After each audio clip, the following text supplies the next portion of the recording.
안녕하세요. 경제학장 박사입니다. 이번 시간에는 미국의 경제 성장과 소득 불평등 간의 관계에 대해 이야기해 보겠습니다. 미국은 세계에서 가장 강력한 경제력을 자랑하지만 동시에 소득 불평등이 매우 심한 국가 중 하나로 알려져 있습니다. 이 시간에는 미국의 소득 불평등이 얼마나 심각한지, 그리고 이러한 불평등이 더 빠른 경제 성장을 위한 필연적인 대가인지 탐구하고자 합니다. 미국의 소득 분포는 극단적으로 상위층에 편중되어 있습니다. 예를 들어 상위 1%에 속하는 회사 변호사는 연간 소득이 100만 달러를 넘습니다. 반면 하위 20%에 속하는 패스트푸드 근로자의 연소득은 약 2만 5천 달러에 불과합니다. 중간 계층을 대표하는 자동차 정비사와 시간제 교사 보조는 연간 약 8만 달러를 벌며 이는 중위 소득 수준에 해당합니다. 이렇게 소득 격차가 심화된 미국의 상황을 보면 상위층에 집중된 부와 소득이 전체 경제 성장에 도움이 되는지 의문이 듭니다. 일반적으로 사람들은 소득 불평등이 경제 성장을 촉진한다고 생각할 수 있습니다. 상위 소득자가 더 많은 투자를 통해 경제를 활성화한다는 주장도 있습니다. 그러나 미국의 사례를 살펴보면 이러한 가설이 반드시 맞지 않다는 것을 알 수 있습니다. 예를 들어 상위 1%의 소득은 1990년에서 2019년 사이 110% 증가했지만 하위 20%는 같은 기간 동안 세후 소득이 77% 증가했습니다. 이처럼 하위층의 소득이 더 빠르게 증가하는 현상도 존재합니다.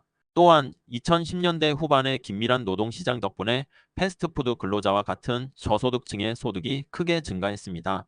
이에 비해 중위층의 소득 증가는 상대적으로 더디었습니다. 미국은 소득 불평등을 줄이기 위한 다양한 정책적 노력을 기울였습니다. 1990년대에는 근로소득세 공제 EITC를 통해 저소득 근로자들의 소득을 보전했고 2010년대에는 오바마케어와 같은 건강보험 보조금 정책을 도입했습니다.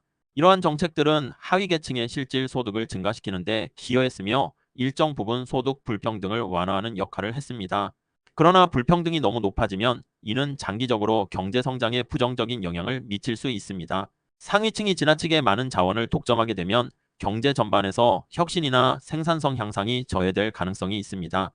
현재 미국은 불평등의 경제적 한계점에 도달하지는 않았지만 그 한계를 넘어설 가능성도 무시할 수 없습니다. 소득 불평등에 대한 연구 결과는 다양합니다.